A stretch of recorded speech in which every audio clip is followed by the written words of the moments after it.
میری ماں نے بہت چھوٹی سی عمر میں میری شادی کروا دی تھی۔ میں صرف 13 یا 14 سال کی تھی۔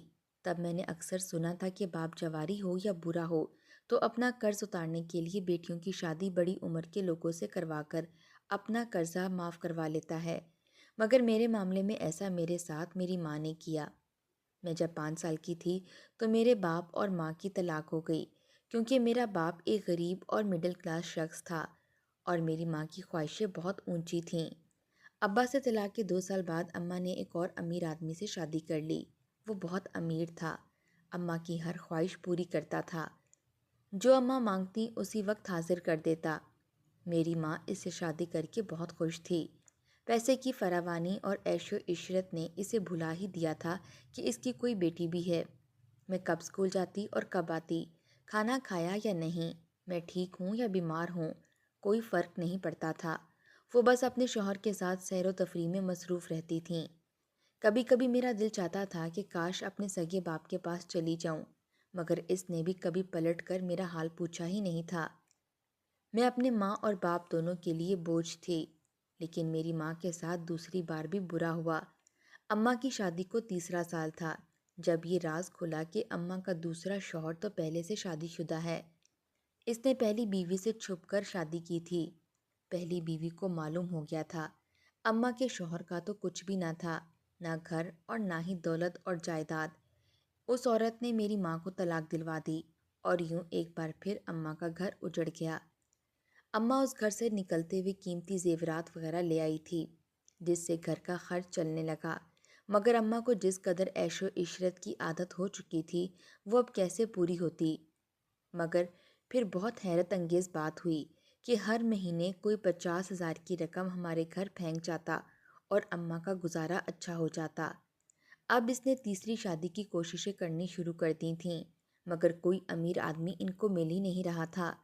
آخر تھک ہار کر اماں نے اسی 50,000 سے اپنا خرچ پورا کرنا شروع کر دیا۔ ایسے ہی وقت گزر گیا، میں بھی بڑی ہو گئی۔ اب میں 9ویں کلاس میں ہی تھی اور 14 سال کی تھی کہ اماں نے یہ کہہ کر میری سماعتوں پر بم پھوڑ دیا کہ اگلے ہفتے وہ میری شادی کر رہی ہیں۔ کس سے کر رہی ہیں، کون ہے وہ، مجھے کچھ معلوم نہ ہو سکا۔ بس اتنا پتہ چلا کہ اماں کو جو ہر مہینے پیسے ملتے تھے وہ قرض تھے جو اب وہ میری صورت چکا رہی ہے۔ میں تو چھوٹی سی بچی تھی اور جانتی بھی نہ تھی کہ میرے ساتھ ہونے کیا والا ہے۔ میں نے جب احتجاج کیا تو اماں کہنے لگی تو خوش قسمت ہے، اتنا امیر آدمی تجھے مل گیا۔ اماں نے میری شادی کر دی اور بوڑھے آدمی کے ساتھ نکاح کر کے رخصت کر دیا۔ میں اس شخص کے ساتھ اس کی بڑی سی گاڑی میں بیٹھ کر بڑے سے گھر آ گئی۔ اتنے بڑے گھر میں صرف 2-4 ملازم ہی تھے۔ ایک ملازمہ مجھے کمرے میں لے گئی۔ میرا 60 سالہ شوہر ابھی کمرے میں آیا ہی تھا کہ اس کے فون پر گھنٹی بجی اور وہ گھبرا کر باہر چلا گیا کہ میں ابھی تھوڑی دیر تک آتا ہوں۔ کچھ دیر بعد وہ کمرے میں آیا تو مجھے کہنے لگا گاڑی میں بیٹھو جا کر۔ اس کی گفتگو سے مجھے اندازہ ہوا کہ وہ مجھے کسی اور کے پاس چھوڑنے جا رہا ہے، شاید کسی گاؤں وغیرہ کی بات کر رہا تھا۔ اس نے انتہائی تیز رفتاری سے گاڑی چلانی شروع کر دی۔ میں بہت ڈر رہی تھی کہ جانے اب میرے ساتھ ایسا کیا ہونے والا ہے، زندگی جانے اب کس موڑ پر لے جا رہی تھی۔ لیکن پھر ایسا ہوا کہ آج بھی میں سوچتی ہوں تو جھرجھری سی آ جاتی ہے۔ پتوکی سے اسلام آباد جاتے ہوئے ایک دم پہاڑ پر چڑھتے ہوئے تیز رفتاری سے گاڑی بے قابو ہو گئی۔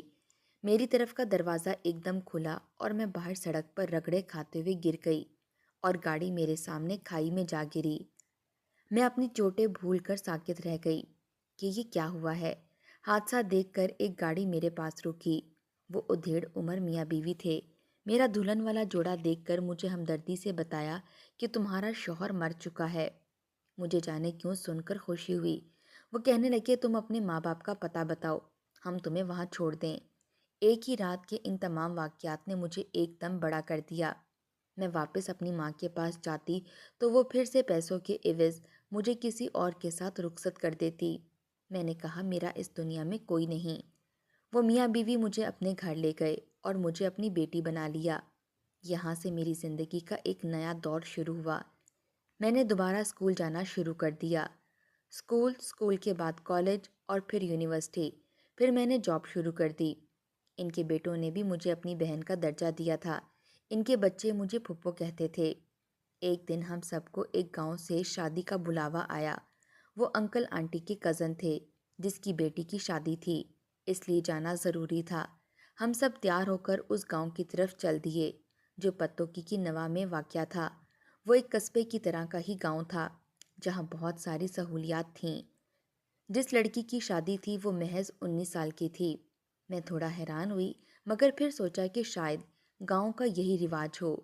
مہندی کی رات جب سب سوئے ہوئے تھے اچانک مجھے پیاس لگی تو میں صحن میں آ گئی۔ اس پر مجھے کچھ غیر محسوس لگا، یوں لگا جیسے کوئی چوری چوری دلہن کے کمرے میں گیا ہو۔ میں نے اسے اپنا وہم سمجھا اور دماغ سے جھٹک دیا۔ اگلی صبح بڑی دھوم دھام سے اس لڑکی کی شادی ہوئی، مگر اگلے دن جب ولیمہ تھا یہ سن کر ہر ایک کی جان نکل گئی کہ لڑکی مر گئی ہے۔ روتے ہوئے کہنے لگا، میں کاش اپنی بیٹی کی شادی نہ کرتا، مجھے کیا معلوم تھا کہ وہ سایہ اس کی بھی جان لے لے گا۔ میں نے چونک کر پوچھا، آپ کس کی بات کر رہے ہیں؟ وہ کہنے لگے، پچھلے 2 سالوں سے گاؤں پر کسی آسیب کا سایہ پڑ گیا ہے۔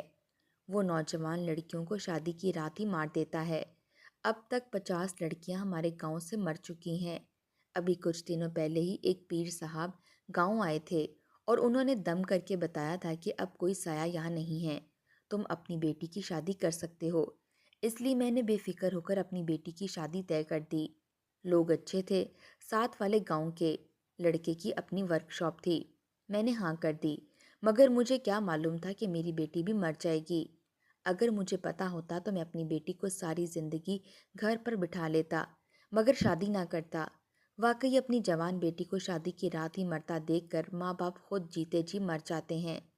ان کی بیٹی کا جنازہ اس کے سسرال سے ہی اٹھا۔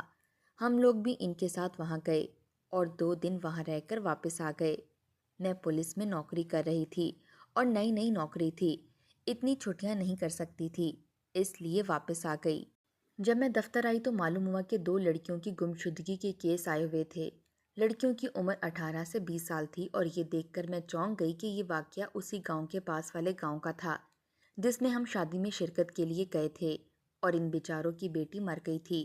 بظاہر تو دونوں الگ الگ واقعات تھے مگر جانے کیوں مجھے لگ رہا تھا کہ ان دونوں واقعات میں کوئی نہ کوئی کنیکشن ضرور ہے۔ میں تو اسی وقت ٹھٹک کر رہ گئی تھی جب مجھے پتا چلا کہ 2 سالوں سے لگاتار اس گاؤں کی لڑکیاں شادی کے روز وفات پا جاتی ہیں۔ میں نے جب انکل آنٹی سے اس بات کو ڈسکس کیا تو وہ کہنے لگے، بیٹا، دور دراز کے دیہاتوں میں اکثر جنات اور سایہ وغیرہ کے واقعات ہو جاتے ہیں۔ اس گاؤں پر بھی برا سایہ پڑ گیا ہے۔ مجھے اس سائے والی بات پر بہرحال یقین آ گیا تھا کیونکہ میری ماں بھی جادو ٹونا کرتی تھی اور میں نے اپنی آنکھوں سے ایسے واقعات دیکھے تھے جن کو انسانی عقل مانتی ہی نہیں تھی۔ اس لیے میں نے سوچا ہو سکتا ہے کوئی برا سایہ واقعی اس گاؤں کی لڑکیوں کے پیچھے پڑ گیا ہو۔ خیر میں نے سوچا یہ گمشدگی والے معاملات کی تو تحقیقات کرنی ہی ہوگی، لیکن جانے کیوں مجھ سے یہ کیس لے کر ایک دوسرے پولیس والے کو دے دیا گیا جو اسی علاقے سے تعلق رکھتا تھا۔ اسی لیے وہ کہنے لگا کہ میرے علاقے سے ایسی خبریں آ رہی ہیں تو میں خود اس کیس کو حل کروں گا۔ مجھے بہت غصہ آیا مگر میں نے سوچا ابھی میں نئی نئی ہوں اور معاملہ کافی بڑا ہے، اس لیے شاید مجھے یہ کیس نہیں دیا گیا۔ میں اپنے دوسرے کاموں میں مصروف ہو گئی۔ یہ تقریباً 2 ماہ بعد کی بات ہے جب میں ایک کام سے مری گئی۔ مری تھانے میں میری دوست تھی جس کی سالگرہ تھی۔ اس کے گھر جانے سے پہلے میں نے سوچا کہ مال روڈ سے کوئی اچھا سا تحفہ لے جاتی ہوں۔ مال روڈ پر کافی رش تھا اور طرح طرح کے بھکاری بیٹھے ہوئے تھے۔ میں نے سوچا کسی ایسے بھکاری کو پیسے دوں گی جو چپ چاپ کر کے بیٹھا ہو، مجھ سے مانگے نہ۔ اسی دوران میری نظر ایک ایسی لڑکی پر پڑی جو اپنے حال سے بے نیاز بال بکھرائے چپ چاپ بیٹھی ہوئی تھی۔ میں اسے پیسے دینے لگی تو وہ چونک گئی۔ مجھے اپنی آنکھوں پر یقین نہ آیا۔ وہ تو وہی لڑکی تھی افشین جس کی شادی پر ہم لوگ گئے تھے۔ وہ تو مر چکی تھی، نہ شادی کی پہلی رات ہی اس کا انتقال ہو گیا تھا، پھر یہاں اس بھکارن کے روپ میں کیا کر رہی تھی؟ میں نے اسے آواز دے کر بلایا تو معلوم ہوا کہ وہ تو ہوش و حواس سے بیگانہ ہے، اسے کچھ سمجھ نہیں آ رہی۔ میں نے سوچا کہیں اس لڑکی کی ہم شکل تو نہیں، مگر میرا دل نہیں مان رہا تھا۔ وہ ہو بہو وہی لڑکی تھی۔ میں بھول گئی کہ میں یہاں کس کام سے آئی تھی۔ کچھ تو ایسا تھا جو غیر معمولی تھا۔ میں نے اس کا نام پکارا، افشین، مگر وہ خالی ذہن سے مجھے دیکھتی رہی جیسے اسے اپنا نام بھی نہ معلوم ہو۔ میں ابھی اس سے بات کر ہی رہی تھی کہ ایک لڑکا میرے پاس آ کر بولا، باجی کیا بات ہے؟ میری گھر والی کو کیوں پریشان کر رہی ہو؟ گھر والی کا لفظ سنتے ہی میں نے اس لڑکے کو دھیان سے دیکھا۔ وہ بھی بھکاری تھا، لیکن وہ لڑکا تو ہرگز نہیں تھا جس سے اس کی شادی ہوئی تھی۔ میں الجھن سے ان دونوں کو دیکھتے ہوئے وہاں سے اٹھ گئی۔ جاتے ہوئے میں نے اس لڑکی کی جھولی میں 500 کا نوٹ ڈالا جو اس لڑکے نے جھپٹ کر اپنے قبضے میں کر لیا۔ میرا ذہن مان ہی نہیں رہا تھا کہ وہ لڑکی کوئی اور ہے۔ میں نے دوست کی سالگرہ منائی اور اپنے شہر واپس آ گئی۔ میں نے گھر جاتے ہی شادی والا کارڈ دیکھا جس پر ان انکل کا نمبر لکھا ہوا تھا۔ ان کو فون کرنے کے بعد میں نے کہا کہ آپ کی بیٹی مر چکی ہے، مگر کیا آپ کو اس کی کوئی خاص شناختی علامت یاد ہے؟ بچپن میں اس پر گرم گرم دودھ گر گیا تھا۔ اس کا بایاں بازو کی کوہنی سے اوپر کا بازو سارا جلا ہوا ہے۔ یہ نشانی کافی تھی جس سے معلوم ہو جاتا کہ واقعی وہ ان کی بیٹی تھی یا نہیں۔ اگلے دن دوبارہ میں مال روڈ پر گئی۔ اس کو بھیک دینے کے بہانے اس کے بائیں بازو سے کپڑا اوپر کر کے دیکھا تو دنگ رہ گئی۔ واقعی اس کا بایاں بازو جلا ہوا تھا۔ اب تو شک کرنے والی بات ہی نہیں تھی، وہ افشین ہی تھی۔ لیکن اب سوال یہ تھا کہ وہ یہاں پہنچی کیسے، ایک بھکارن کیسے بن گئی؟ میں نے تو خود اس کی میت دیکھی تھی، اس کا جنازہ دیکھا تھا، پھر یہ سب کیا تھا؟ یہ سارے راز اسی گاؤں سے جڑے تھے۔ میرے اندر کی پولیس آفیسر جاگ گئی۔ سب سے پہلے تو مجھے افشین کو یہاں سے نکالنا تھا۔ اس کا یوں بھکاری بن کر اپنے گاؤں سے اتنا دور یہاں ہونا معمولی بات نہیں تھی۔ میں جانتی تھی کہ مجھے کیا کرنا ہوگا۔ میں وہاں سے واپس اپنے کاٹیج میں آ گئی۔ میں نے مری تھانے میں تعینات اپنی دوست کو فون کر کے ساری بات بتائی اور مدد مانگی۔ ہم نے پلان بنایا اور اگلے دن میں پھر سے مری کے مال روڈ پر تھی، لیکن اس بار میں افشین کے پاس نہیں گئی، تھوڑا دور ہی رکی رہی۔ 10 منٹ بعد ہی پلان پر یوں عمل شروع ہوا کہ پولیس کی کئی گاڑیاں وہاں آئیں۔ لوگوں میں اعلان کیا گیا کہ یہاں سے جلدی باہر نکلیں، یہاں پر دھماکے کا خدشہ ہے۔ یہ اعلان سن کر ایک دم افراتفری پھیل گئی۔ لوگ بھاگنے لگے، رش بڑھنے لگا۔ کسی کو دکھائی نہیں دے رہا تھا کہ وہاں کیا ہو رہا ہے۔ میں نے موقع سے فائدہ اٹھا کر اب افشین کو اپنی دوست کی گاڑی میں بٹھایا اور ہم وہاں سے چلے گئے۔ میں چاہتی تو ویسے بھی سب بھکاریوں کو حوالات کی سیر کروا کر افشین کو ساتھ لے جا سکتی تھی، مگر اس سب کے پیچھے جو کوئی بھی تھا میں اس کو محتاط نہیں کر سکتی تھی کہ رش اور افراتفری میں وہ کہیں گم ہو گئی ہے۔ افشین کو میں اپنے ساتھ پتوکی لے آئی اور کسی کو بغیر بتائے اس کو ہسپتال داخل کروا دیا۔ میرے تجسس کی سب سے بڑی وجہ یہ تھی کہ ایک لڑکی جس کو قبر کے سپرد کر دیا گیا تھا وہ کیسے زندہ ہو گئی تھی اور ایسی حالت میں کیسے پہنچی۔ اس بیچاری کی حواس بحال ہونے میں پورا مہینہ لگا تھا۔ اسے آہستہ آہستہ یاد آنے لگا تھا کہ اس کے ساتھ کیا ہوا تھا۔ میں نے اسے پوچھا کہ کیا ہوا تھا، مگر اسے اتنا کچھ یاد نہیں تھا۔ جتنا کچھ اسے یاد تھا وہ کافی نہیں تھا۔ مجھے خود معاملے کی تہہ تک جانا پڑنا تھا۔ یہ مسئلہ ایسا نہیں تھا کہ میں سب کو بتاتی پھرتی۔ اپنے محکمے میں نے قابل اعتماد 2-3 لوگوں کو اپنے ساتھ ملایا اور انہیں ساری بات بتائی۔ سب سے پہلے تو مجھے اسی گاؤں میں جا کر رہنا تھا جہاں لڑکیاں شادی کی پہلی رات ہی مر جاتی تھیں۔ اب افشین کے واقعے کے بعد سے گاؤں کے لوگ بہت ڈر گئے تھے اور روز ہی کوئی نہ کوئی فقیر ان کے گاؤں آیا ہوتا جو سارے گاؤں والوں پر دم کرتا۔ گاؤں والوں کا عقیدہ بن چکا تھا کہ کوئی برا سایہ ہے جو ان کی لڑکیوں کے پیچھے پڑ چکا ہے۔ وہ بیچارے یہ نہیں جانتے تھے کہ کتنی بڑی سازش ہو رہی تھی اور اسی سازش کو مجھے بے نقاب کرنا تھا۔ انکل آنٹی کو اب میری شادی کی فکر ہو رہی تھی۔ میں اب 24 سال کی ہو چکی تھی۔ میں نے انہیں قائل کیا کہ ایک بار میں اس کیس کو حل کر لوں پھر میں شادی کر لوں گی۔ میں ان کو بتا کر چلی آئی۔ افشین کے ماں باپ کو میں نے ان کی بیٹی کے بارے میں ابھی نہیں بتایا تھا۔ میں نہیں چاہتی تھی کہ گاؤں میں یہ بات کسی کو پتہ چلے کہ وہ زندہ ہے۔ میں نے ان کو کہا جس لڑکے سے افشین کی شادی ہوئی تھی آپ اس لڑکے سے رابطہ کریں اور کہیں میں اب اپنی چھوٹی بیٹی کی شادی تم سے کرنا چاہتا ہوں۔ انکل ڈر گئے اور کہنے لگے کہ میری چھوٹی بیٹی بھی مر جائے گی۔ میں نے کہا فکر نہ کریں، آپ کی بیٹی کی جگہ میں رخصت ہو کر جاؤں گی۔